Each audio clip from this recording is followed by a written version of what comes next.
India Canada உறவை மீட்டெடுக்க முயற்சி. கனடாவின் வெளிநாட்டு உறவுகளை திறம்பட மீட்டெடுக்க விரும்புவதாக வெளிவிவகார அமைச்சர் அனிதா ஆனந்த் தெரிவித்துள்ளார். மத்திய கிழக்கில் தற்போது காணப்படும் சர்வதேச எதிர்ப்பு நடைமுறைக்கு மத்தியிலும் அதற்கான முயற்சிகளை தொடர்ச்சியாக முன்னெடுப்பதாக அவர் கூறியுள்ளார். இதன்படி பிரதமர் மாகாணி தலைமையிலான அரசாங்கம் வெளிநாட்டு உறவுகளை பாதுகாப்பதாக உறுதியளித்துள்ள நிலையில் பிரசல்ஸ் நகரில் திங்களன்று ஐரோப்பிய ஒன்றியத்துடன் பாதுகாப்பு ஒப்பந்தம் கைச்சாத்திடப்பட உள்ளது.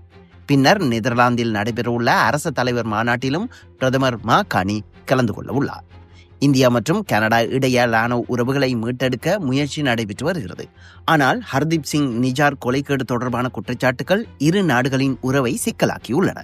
ஆனாலும் அனிதா ஆனந்த் ஜனநாயக அடிப்படைகள் மற்றும் சட்ட அமைப்புகளை மதிப்பதாக கூறினார்.